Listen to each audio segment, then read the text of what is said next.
So, friends, we all know by now that Donald Trump fired Pam Bondi as Attorney General, but here's something that we didn't know. According to some reporting by the New York Times, it looks like on her way out the door, Pam Bondi took one last shot at prosecuting the innocent, going after yet another one of Donald Trump's perceived enemies. Remember this brave young woman, Cassidy Hutchinson, who testified to the January 6th House Select Committee? Well, in what looks like a desperate and ultimately failed attempt to keep her job, Pam Bondi opened a revenge-fueled, vindictive investigation into Miss Hutchinson with yet another trumped-up allegation of lying to Congress. You know, friends, Pam Bondi has richly earned membership in the Donald Trump Disbarred Lawyers Club. Let's talk about that, because justice matters.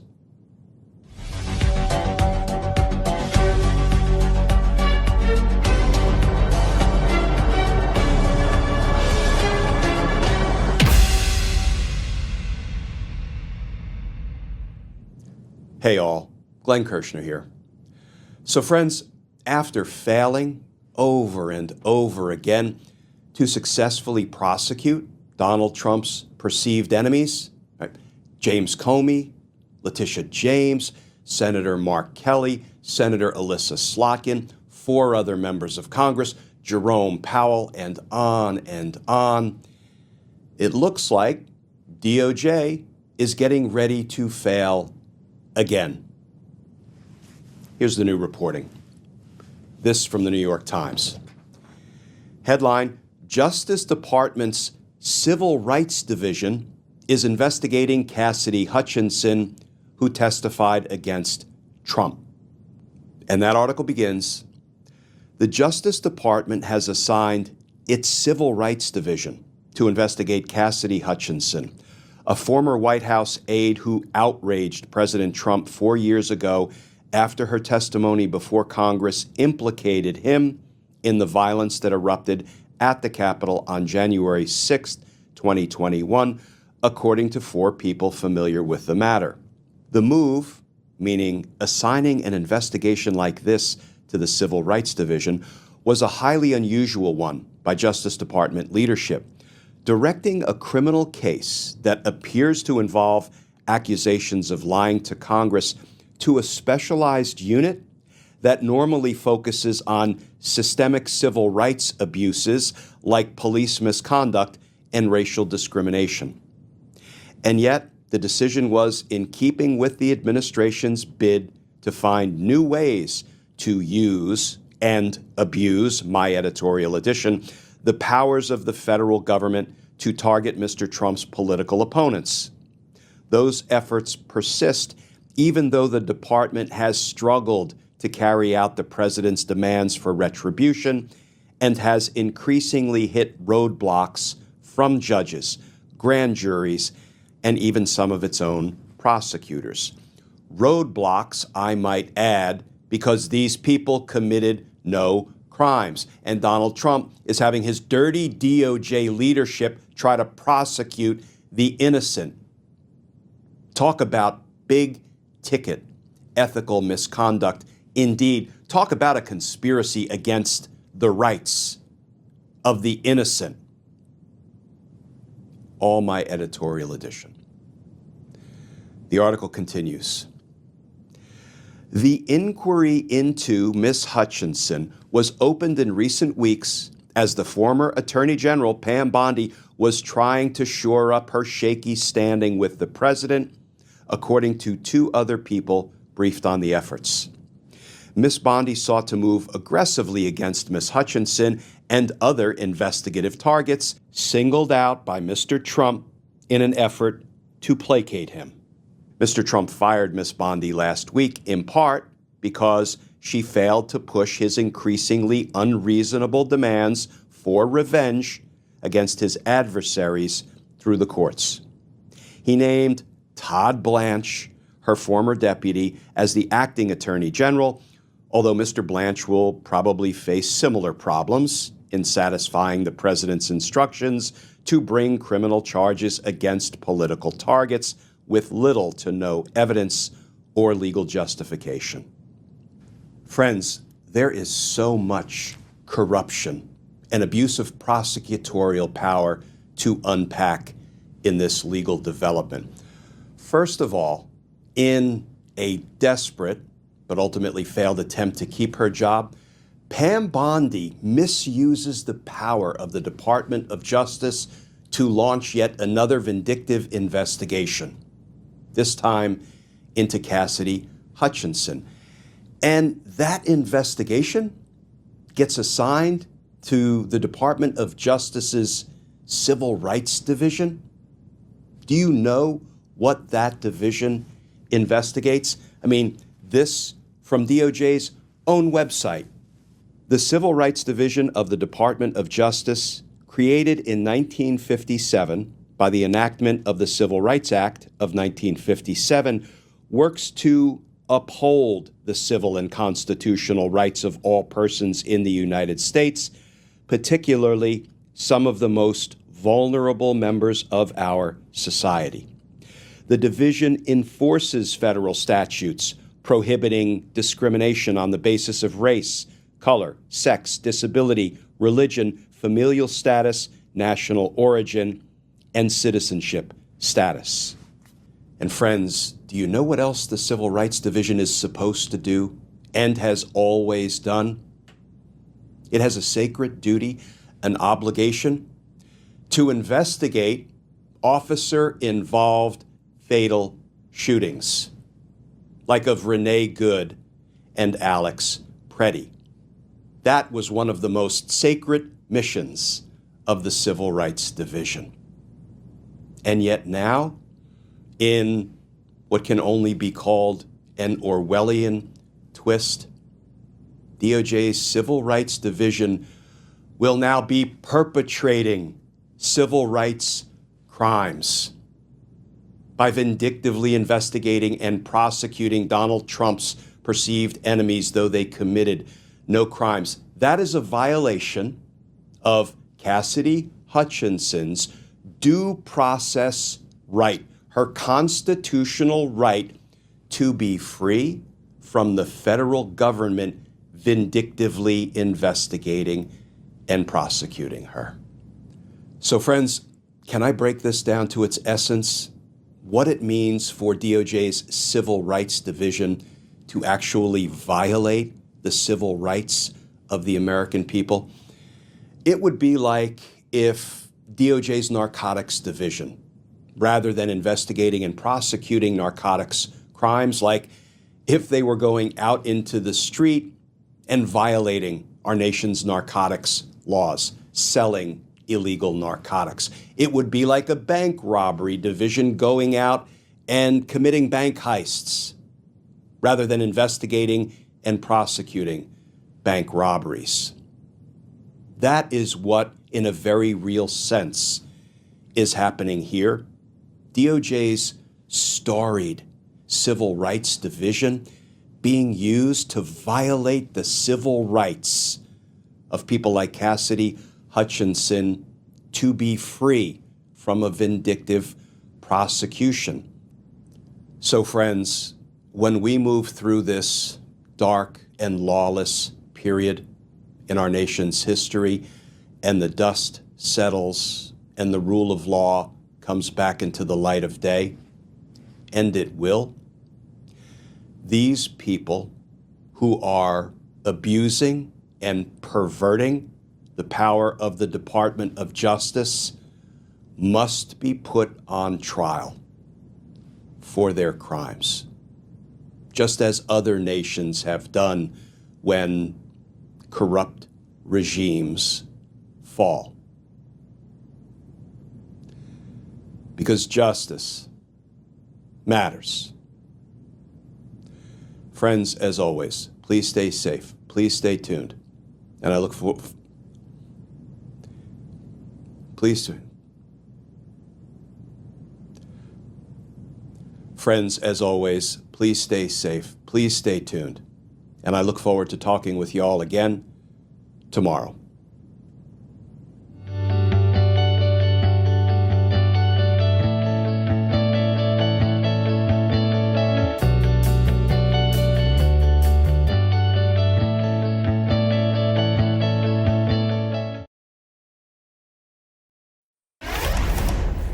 Less than 24 hours since news broke of the forced resignation of an FBI giant, an agent's agent named James Dennehy, who'd promised to, quote, dig in and stand with and by the FBI workforce.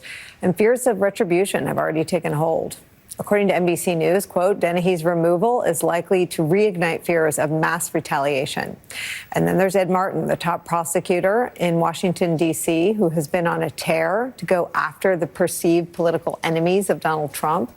On Friday, he demoted several federal prosecutors, people who worked on January 6 cases, including the lead prosecutors on both the Oath Keepers and Proud Boys seditious conspiracy cases. Now, this week, Martin is pushing to present evidence against Senate Minority Leader Chuck Schumer to a federal grand jury for comments he made about Supreme Court justices.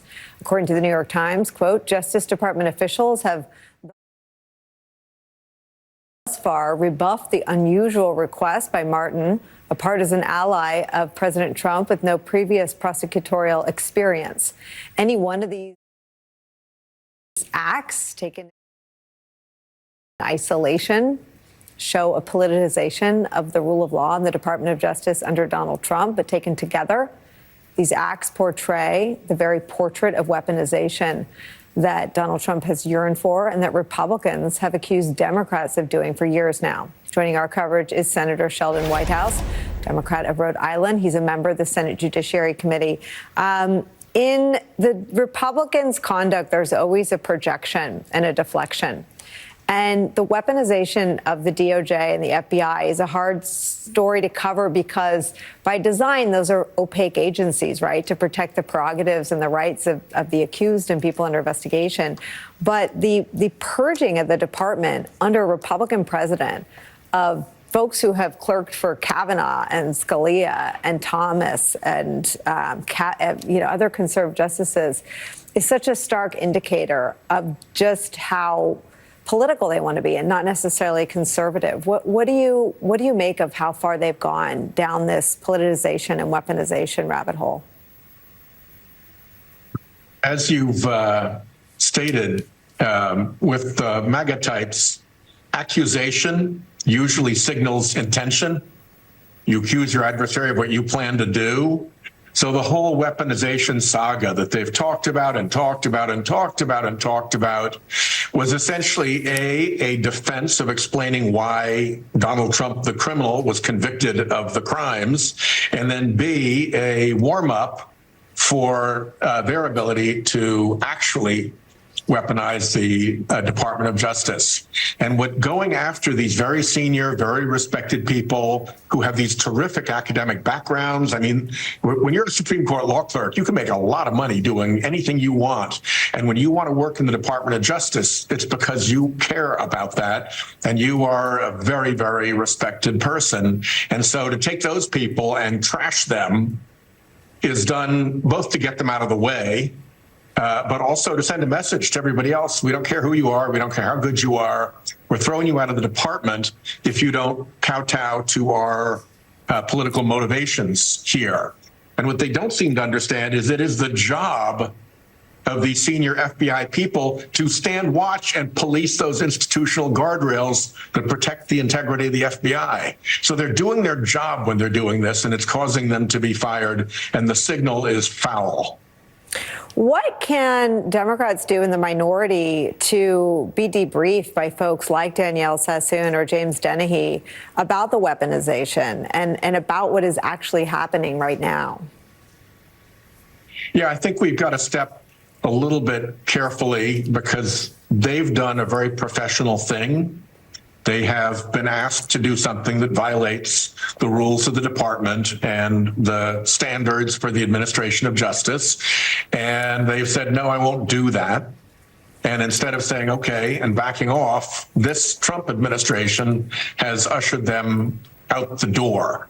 What they did wasn't partisan. What they did was simply doing their jobs, again, standing watch over the guardrails to protect all of us from abusive prosecution, whether it's a president who wants vengeance or some, kid right out of law school who doesn't know the rules and has a dumb idea and needs to be told, no, we're not going with that case, son. Get a little experience. Whatever it is, that's what they do. And the extent to which, you want to kind of recruit them into the partisan discussion of this, I just have a bit of a hesitation because I think these are, these people's stories stand on their own. They are really proud. But I do think it's helpful to understand the context in which this is happening. These are the guardians at the gate who protect the integrity of the department. And when people of their skill, when people of their training, when people of their backgrounds are being fired, that's a warning sign. Well, let me ask the question a little differently. I didn't mean that Democrats engage them in any partisan conduct, but the committees have an oversight role over the Department of Justice and the FBI and law enforcement functions at the federal level. What, without an active partner from any Republicans well, let me ask you this. Are there any partners? Are there any Republicans? Are there any Republicans on the committee who are interested in protecting the likes of Danielle Sassoon? Well, it's the chairman. It's Chuck Grassley who would make that decision. The chairman sets the agenda, schedules the hearings, decides what to do. So that's a question that I guess our ranking member, Dick Durbin, would have to ask him. For now, what we can do is to follow this story and to explain to the public, as you have done so well, Nicole, that this is a really significant alarm sign going off within the Department of Justice from people who have no reason to be opposed to a Republican administration. Yeah. I guess that's what's so stunning to me as an ex-Republican. These are the kinds of people that my old boss would have desperately wanted to retain inside the Department of Justice through a Democratic, certainly to a Republican administration. Let me ask you about this. The New York Times is reporting. What's sickening is that this guy, Ed Martin, who's been involved in a lot of this, he's kind of a lowlife himself. He's never been a prosecutor. He comes in full of partisan rancor and Trump MAGA spirit. He has no respect for what's happening around him. I don't know if he even understands the role that he's in properly. And to see him force out these really proud career people who are huge assets to the department, it's the world gone topsy-turvy. Well, and it's the world gone, it's the Republican MAGA world moving beyond anything right, left on an ideological spectrum and moving more sort of up, down around weaponization and politicization, which was Trump's stated public goal for his entire first 4 years. I want to ask you about attacks on judges. The New York Times is reporting that Elon Musk and Republican lawmakers are pressuring judges with impeachment threats. Republican Representatives Andrew Clyde and Eli Crane are launching a judicial task force to expose what they call, quote, judicial activism. Representative Clyde announced in February he was drafting articles of impeachment against a Rhode Island-based district judge. That's your home state. How do we protect our judges? Well, at the moment, it's the Marshal Service and the courts that are gathering around the judges. The threat to impeach Judge McConnell in Rhode Island is kind of dumb political noise. What's much, much scarier is when Elon Musk tweets hostile news out about a judge, and then that gets picked up by the flying monkeys, I call them, of the far right who dwell on the internet and make vile, disgusting personal threats to people and hunt down who their family members are. They posted a picture of Judge McConnell's daughter, and that gets very personal and very threatening and does require security and is completely out of bounds. I mean, if you really think that Judge McConnell should be impeached, bring it. That's not going to work. But these dark threats from people across the internet threatening really vile personal abuse to people and to their families, that's what they're trafficking in. That's the worst part. Elon launches that stuff on purpose. He's groomed this coterie of flying monkeys on the X to go out and do their job when he, Fly My Pretties sends them. And it's that targeting that I think is the scariest, because it could end in really serious physical violence.